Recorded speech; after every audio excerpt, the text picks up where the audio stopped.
بسم اللہ الرحمن الرحیم۔ السلام علیکم۔ امید ہے آپ سب خیریت سے ہوں گے۔ جیسا کہ ہم نے کل حضرت سلیمان علیہ السلام اور بلقیس کا قصہ پڑھا تھا، انشاءاللہ ہم بقیہ حصہ آج پڑھیں گے۔ ملکہ بلقیس نے اپنا ایک نائب بنا کر سلطنت کے انتظامات اس کو سپرد کیے اور اپنا پیش قیمت سونے کا تخت اس کے حوالے کیا اور ہزاروں سپاہی اس پر متعین کیے اور 12,000 سرداروں کو، جن میں سے ایک کے ماتحتی میں ہزاروں سپاہی تھے، اپنے ساتھ لیے اور ملک سلیمان کی طرف چل دی۔ جنات آپ کو قدم بہ قدم ملکہ بلقیس کی لشکر کی خبر دے رہی تھی۔ جب آپ کو معلوم ہوا کہ وہ قریب پہنچ چکی ہیں تو آپ نے اپنے دربار میں، جس میں جن و انسان موجود تھے، فرمایا جیسا کہ ارشاد ہے۔ سلیمان نے کہا، اے اہل دربار، کوئی ہے تم میں سے جو ملکہ بلقیس کے پہنچنے سے پہلے اس کا تخت میرے پاس لے آئے؟ یہ سن کر ایک طاقتور سرکش جن، جس کا نام کوزن تھا، جو مثل ایک بڑے پہاڑ کی طرح تھا، بول پڑا، اگر آپ حکم کریں تو آپ کے دربار برخاست کرنے سے پہلے میں لے آتا ہوں۔ حضرت سلیمان علیہ السلام لوگوں کی فیصلہ کرنے کے لیے صبح سے دوپہر تک دربار عام میں تشریف رکھا کرتے تھے۔ اس نے کہا، میں اس تخت کو اٹھا لانے کی طاقت رکھتا ہوں اور ایماندار ہوں، اس میں سے کوئی چیز بھی نہیں چراؤں گا۔ حضرت سلیمان علیہ السلام نے فرمایا، میں چاہتا ہوں کہ اس سے بھی پہلے وہ میرے پاس پہنچ جائے۔ حضرت سلیمان علیہ السلام کی اس تخت کو منگوانے سے یہ غرض تھی کہ اپنے زبردست معجزے کا اور پوری طاقت کا ثبوت بلقیس کو دکھاؤں، اور اس کا تخت جسے اس نے 7 مکانوں میں رکھا ہوا تھا، وہ اس کے آنے سے پہلے دربار سلیمانی میں موجود ہو۔ ایک شخص جس کے پاس کتاب کا علم تھا، عرض کیا کہ میں اس تخت کو آپ کی پلک جھپکنے سے پہلے حاضر کر دیتا ہوں۔ حضرت ابن عباس رضی اللہ تعالیٰ عنہ فرماتے ہیں، آصف بن برقیہ تھے جو حضرت سلیمان علیہ السلام کے کاتب تھے، یہ ولی اللہ تھے اور اس میں اعظم جانتے تھے، بنی اسرائیل میں سے تھے۔ انہوں نے کہا، آپ اپنی نگاہ دوڑائیے، جہاں تک نظر پہنچے دیکھ لیجئے، ابھی آپ دیکھ ہی رہے ہوں گے، میں اسے لے آؤں گا۔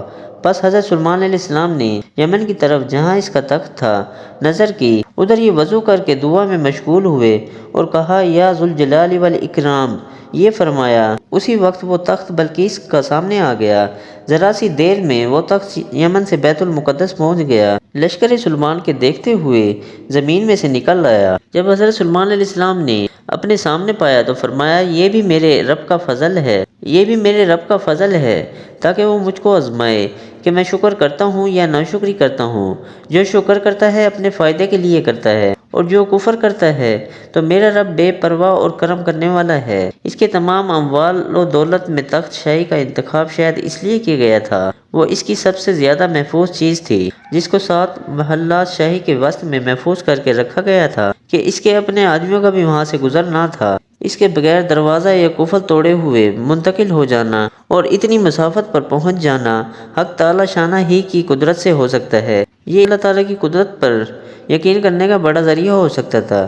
اس کے ساتھ اس پر بھی یقین لازم تھا کہ سلیمان علیہ السلام کو حق تعالیٰ ہی کی طرف سے کوئی خاص منصب حاصل ہوا ہے۔ ان کے ہاتھ میں اللہ تعالیٰ نے ایسی حکمت دی ہے کہ کائنات میں خیر و شر کی قدرت و طاقت کواکب کے ہاتھ میں ہے، اور چونکہ آفتاب ان میں سے سب سے بڑا اور کائنات پر پر اثر انداز ہے، اس لیے وہی اس قابل ہے اس کی پرستش کی جائے۔ اس لیے سلیمان علیہ السلام اس کو یہ بتانا چاہتے تھے کہ کائنات کی ان چھوٹی اور بڑی اشیاء پر صرف ایک حقیقت کا تسلط ہے، اور وہ خدائے کائنات ہے، اور آفتاب و ماہتاب یہ سب اس کی مخلوق اور قدرت کے مظاہرے ہیں۔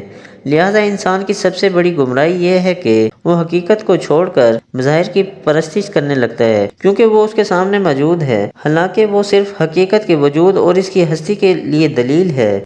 آپ علیہ السلام نے ملکہ بلقیس کا شاہی تخت اس لیے منگوایا تاکہ اس کو مثال دے سکیں، یہ تیری حکومت اور سلطنت کا مظہر ہے اور اس لیے تخت شاہی کہلاتا ہے، مگر جو ہی تو اپنے ملک سے غائب ہوئی، آج وہ میرے دربار کی زینت بنا ہوا ہے۔ چنانچہ آپ نے حکم دیا، اس میں کچھ تبدیلی کر دیں تاکہ ملکہ بلقیس کی آزمائش کریں وہ اس کو پہچان سکتی ہے یا نہیں۔ حضرت سلیمان علیہ السلام نے حکم دیا، بلقیس کے لیے اس کے تخت میں کچھ تبدیلی کرو تاکہ اس کو پتہ چلتا ہے یا انہی لوگوں میں شمار ہے جن کا راہ نہیں ملتی۔ چنانچہ کچھ ہیرے وغیرہ بدل دیے گئے، رنگ و روغن میں تبدیلی کر دی گئی تاکہ بلقیس کی آزمائش کریں، وہ اپنے تخت کو پہچان سکتی ہے یا نہیں۔ ملکہ بلقیس جب حضرت سلیمان علیہ السلام کے دربار میں حاضر ہوئی تو اس سے پوچھا گیا، ترجمہ: جب حاضر ہوئی تو کہا گیا تیرا تخت ایسے ہی ہے؟ تو اس نے جواب دیا، گویا ہو وہی ہے، اور ہم لوگوں کو تو اس واقعے سے قبل ہی معلوم ہو گیا ہے اور ہم حکم بردار ہو چکے ہیں۔ دنیاوی چیزوں کی پہچان میں جب یہ حال ہے تو خدا کی ذات و صفات کو پہچاننے میں تم نے کتنی غلطی نہ کی ہوگی کہ حضور ہمیں کیا آزماتے ہیں۔ ہمیں تو اس حالت سے پہلے ہی معلوم ہو گیا آپ بڑے طاقتور ہیں اور خدا کے برگزیدہ ہیں، اور ہم یہاں حاضر ہونے سے پہلے ہی آپ کے فرمانبردار ہو چکے ہیں۔ بعض مفسرین کہتے ہیں کہ حضرت سلیمان علیہ السلام کا کلام ہے، ہمیں پہلے ہی معلوم تھا کہ تو نہ بتلا سکے گی اور ہم ہمیشہ سے اللہ کے فرمانبردار ہیں، اور اس کو اب تک ایمان لانے سے اس چیز نے روک رکھا تھا جس کی وہ اللہ کے سوا عبادت کرتی تھی، کیونکہ وہ کافروں کی قوم میں سے تھی۔ حضرت سلیمان علیہ السلام نے اس کو غیر اللہ کی عبادت سے روک دیا، اس سے کہا اس محل میں داخل ہو۔ پھر جب اس نے محل کے صحن کو دیکھا تو اس کی لہریں پڑتا ہوا پانی سمجھا اور اس نے اپنی دونوں پنڈلیاں کھول دیں۔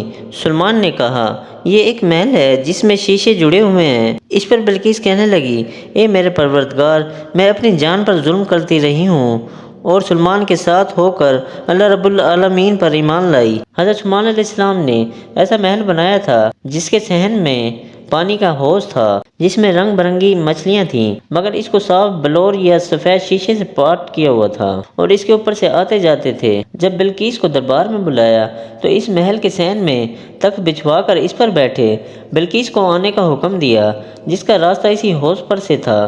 شیشہ و بلور میں پانی کا لہرانا اور مچھلیوں کا پھرنا دیکھ کر یہ سمجھی کہ یہ حوض ہے، اس لیے پنڈلیوں سے کپڑا اٹھایا تو حضرت سلیمان علیہ السلام نے فرمایا یہ پانی کا حوض شیشوں سے بنا ہوا ہے، کپڑا اٹھانے کی ضرورت نہیں۔ اس وجہ سے ملکہ بلقیس کو سخت ندامت ہوئی اور سمجھ گئی کہ میری عقل خاک بھی نہیں۔ حضرت سلیمان علیہ السلام کے روبرو صاف کہہ دیا، اے رب، میں اس وقت تک بڑی خطا کار تھی، اب سلیمان علیہ السلام کے ساتھ اور اللہ رب العالمین پر ایمان لاتی ہوں۔ سلیمان علیہ السلام کے ساتھ سے مراد یہ ہے کہ آپ کی رہنمائی اور ہدایت سے ایمان لاتی ہوں۔ ملکہ بلقیس کے ایمان لانے کے بعد حضرت عکرمہ رضی اللہ تعالیٰ عنہ سے روایت ہے، حضرت سلیمان علیہ السلام نے ملکہ بلقیس سے نکاح کر لیا اور اس کو اس کے ملک پر برقرار رکھ کر واپس یمن بھیج دیا۔ حضرت سلیمان علیہ السلام ہر مہینے وہاں تشریف لے جاتے اور 3 روز قیام فرماتے۔ حضرت سلیمان علیہ السلام نے بلقیس کے لیے یمن میں 3 ایسے عمدہ محل تیار کروائے جس کی مثال کوئی نہیں۔ ناظرین، آپ کو میری ویڈیو کیسی لگی؟ ویڈیو اچھی لگی ہو تو لائک کریں،